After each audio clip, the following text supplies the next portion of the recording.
While browsing around for a new video idea, I stumbled upon this site called fromanother. There is a lot of real impressive work on there, but the thing that caught my eye was the scroll-driven image slider. Every time you click, the text animates out and the slide image transitions with this ripple distortion that radiates outward from the center, almost like dropping a stone into water. Super smooth, super satisfying. I knew right away I had to try building something like this. After some digging, I found a shader-on-shader toy that had a similar Shockwave ripple effect going on. Not exactly the same, but close enough to use as a starting point. So I took that as my base and built a simplified version of the slider around it. I didn't spend too much time on the text animations here. We have covered such text transitions in plenty of past videos, so that part should feel familiar. The real focus this time is the click-driven image transition itself, that fluid, water-like ripple that sweeps across the frame as the slides change. In this video, we'll go through the entire build, the HTML, the styling, the Three.js scene, the fragment shader that powers the ripple effect, and the GSAP animations that handle the text.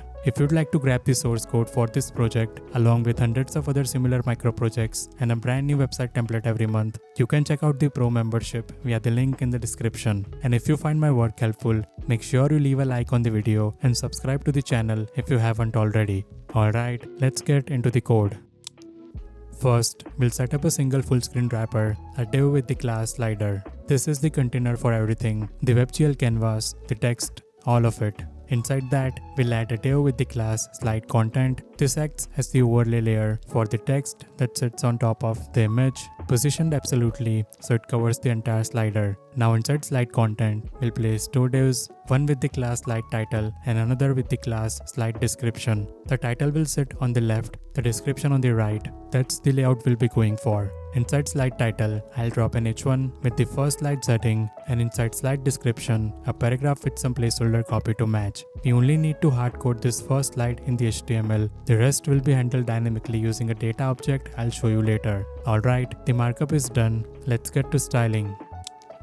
First of all, we'll do a quick global reset, zero out margins, paddings, and set box sizing to border box across everything. Then on the body, we'll apply our font New Montreal. Clean and modern, fits the vibe perfectly. Next, the H1. We'll give it a fluid size using clamp so it scales nicely with the viewport, a medium weight, tight letter spacing, and a snug line height. The paragraph just gets a medium weight to keep things balanced. Now let's style the slider. We'll fix it to the viewport, full width, full height, with a warm off-white background and overflow hidden so nothing spills out. Then for the canvas element inside the slider, this is the WebGL surface Three.js will render into. We'll set it to block and have it fill the entire container. Moving on to slide content, this sits absolutely positioned, covering the full width and height of the slider. The key here is mix blend mode set to difference. That's what gives the text its inverted color effect against the image. We'll also disable user selection and pointer events since this layer is purely visual, and bump its z-index so it sits above the canvas. Next, slide title. We'll position it absolutely vertically centered on the left side with the color set to white. Width stays at max content so it hugs the text naturally. Then slide description, same absolute positioning, vertically centered but pinned to the right side instead. We'll give it a narrow width with a minimum so it doesn't collapse too small. Set the color to white and use flexbox with a column direction and some gap for spacing. Now we need to prep for the text animations, both the character and line classes. These are the elements SplitText will generate later. Get set to inline block with will change on transform and relative positioning. This ensures everything animates cleanly without layout issues. And finally, a media query for smaller screens. The title moves to the dead center of the viewport instead of sitting on the left. The description shifts to centered horizontally, pushed down near the bottom and given a wider width so the text has room to breathe. Alright, that covers all the CSS. Let's get into the JavaScript.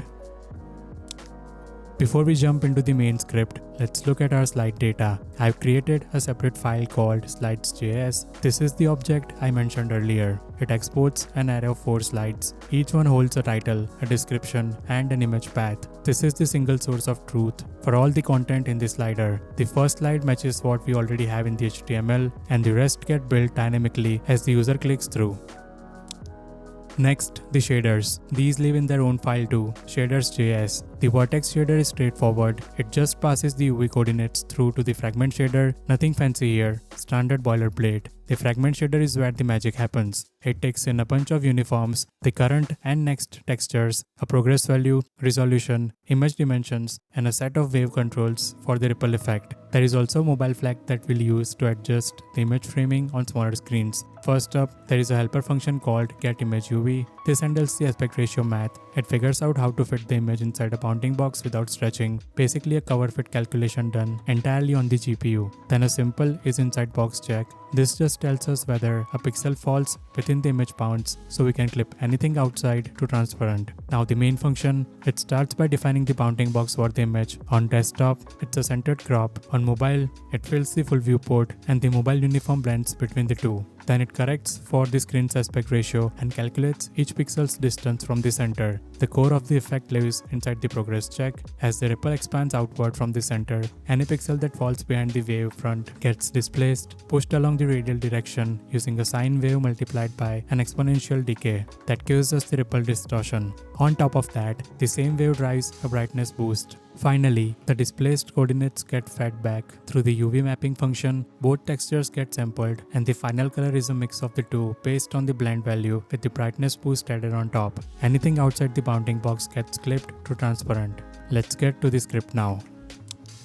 First, we'll bring in everything we need, GSAP and the SplitText plugin for the text animations, Three.js for the web shield rendering, then our vertex and fragment shaders from the shaders file, and the slide data from slides.js. After that, we'll register SplitText with GSAP, required step, otherwise the plugin won't work.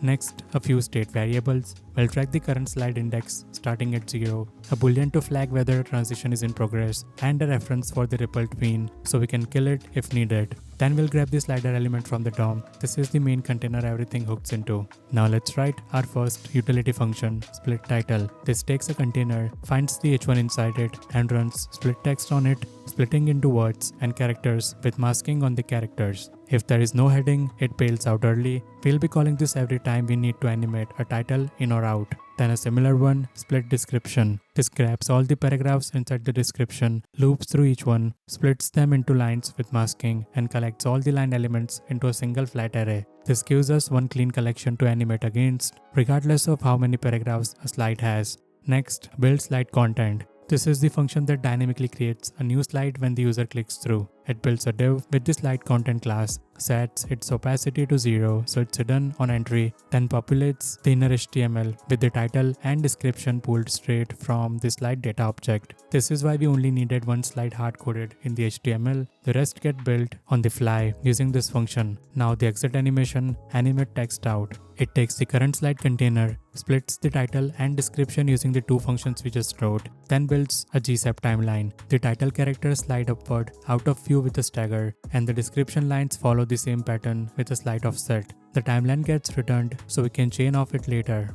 Then the mirror of that, animate text in. Same idea but in reverse. It splits the text, sets all the characters and lines to start below their mask, then makes the container visible and animates everything upward into place. Characters first, then lines with a slight overlap. This runs right after the new slide gets appended to the DOM. Alright, those are all our helper functions. Now let's set up the Three.js scene. This is the WebGL layer that handles the image transitions with the ripple effect. We'll create a new scene and an orthographic camera. No perspective direction here, just a flat plane filling the viewport. The camera sits one unit back on the z-axis, looking straight at the geometry. Then the renderer. We'll create a WebGL renderer with anti-aliasing and alpha enabled, cap the pixel ratio so it doesn't blow up on high DPI screens, and set the clear color to transparent. Then we'll prepend the canvas into the slider, prepend not append so it sits behind the text overlay in the DOM order. Next, we'll set up the texture loader and an empty array to hold our textures. Then we'll loop through every slide in our data and load each image as a Three.js texture.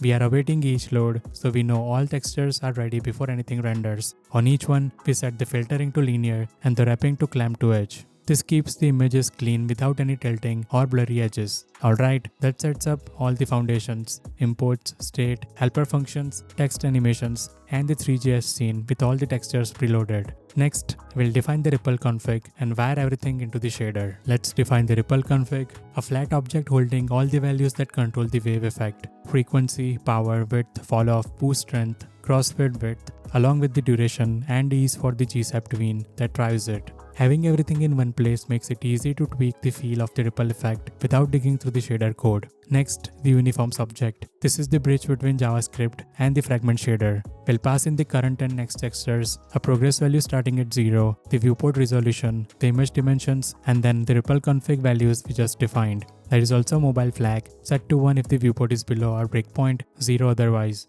Every one of these maps directly to a uniform we declared in the shader earlier. Then we'll create the shader material, passing in our vertex and fragment shaders along with the uniforms with transparency enabled. We'll build a simple plane geometry, apply the material to it, and add it to the scene. This single flat plane is our entire rendering surface. The shader does all the heavy lifting. Now a small utility, getMax corner distance. This calculates the distance from the center of the viewport to the farthest corner, accounting for the aspect ratio. We need this to know how far the ripple has to travel before it fully clears the screen. Then the resize handler. On every resize, we'll update the render size, push the new resolution into the uniforms, recalculate the mobile flag, and recompute the ripple's end value using that corner distance function plus the wave width.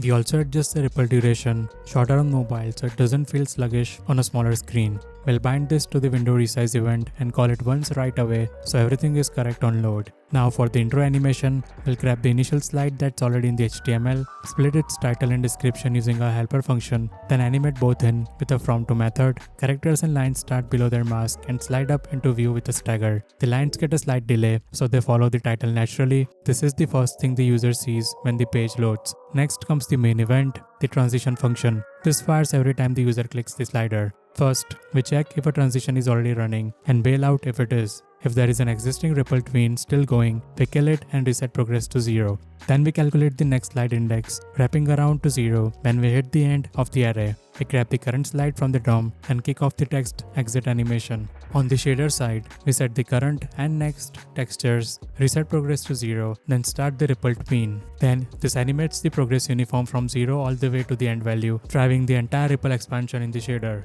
Inside the onUpdate callback, there is a clever bit. Once progress passes a certain threshold, we unlock clicking early so the user doesn't have to wait for the full ripple to finish before triggering the next transition. On complete, we swap the current texture to the new one, reset progress, and clean up. Meanwhile, once the text exit timeline finishes, we remove the old slide from the DOM, build a new one using our build slide content function, append it to the slider, and on the next frame, animate the new text in. The image ripple and the text swap happen in parallel. That's what gives the transition its layered feel. Then we'll hook it all up, a single click listener on the slider that calls the transition function.